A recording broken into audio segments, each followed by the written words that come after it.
ప్రేమించి నమ్మి ఈ రోజు మోసపోయి ఏడుస్తున్నావు. జీవితాంతము తోడుంటానన్న వ్యక్తి నట్టేటను ముంచివేశాడని ఈ రోజు నువ్వు ఏడుస్తున్నావు. ప్రేమించి అతి దారుణంగా మోసపోయి ఏడుస్తున్నావు. ప్రేమించిన వ్యక్తి ఈ రోజు నీ గురించి అతి దారుణంగా ద్వేషిస్తూ మాట్లాడుతున్న మాటలు తట్టుకోలేక ఏడుస్తున్నావు. ఈ రోజు ఆ వ్యక్తిని ఎంత నమ్మావంటే నీ జీవితాన్ని, నీ శరీరాన్ని, నీ హృదయాన్ని, నీ సమస్తాన్ని ఆ వ్యక్తి చేతిలో పెడితే ఈ రోజు ఆ వ్యక్తి నీ క్యారెక్టర్ ని అనుమానిస్తూ, నీ క్యారెక్టర్ ని నిందిస్తూ మాట్లాడుతున్న మాటలు భరించలేకపోతున్నావు.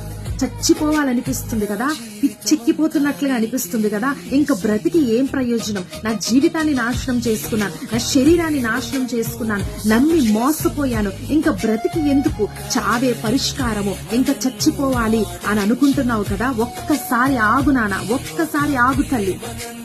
నిన్ను మోసం చేసే ప్రేమ కోసం నువ్వు చచ్చిపోవాలి అనుకుంటున్నావు గాని మరి ఈ ప్రేమ కోసం ఒక్కసారి ఆలోచించావా? ఈ ప్రేమ గురించి ఒక్కసారి ఆలోచించు.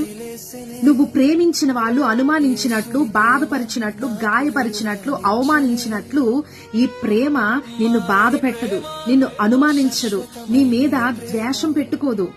మనుషులు నిన్ను గాయపరిచారు, నువ్వు ప్రేమించిన వ్యక్తి నిన్ను గాయపరిచారు, కానీ ఈ ప్రేమ నీ కోసము గాయాల పాలైపోయింది. అంతగా నిన్ను ప్రేమిస్తుంది.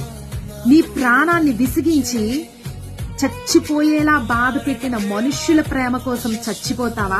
లేకపోతే నీ కోసమే సమస్తాన్ని వదులుకొని నీ కోసమే మరణించిన ఆ యేసయ్య కోసం బ్రతుకుతావా? మోసం చేసిన ప్రేమ కోసం చచ్చిపోతావా? నీ కోసమే ప్రాణం పెట్టిన ప్రేమ కోసం ధైర్యంగా నిలబడతావా? నీ చేతిలోనే ఉంది, ఆలోచించు.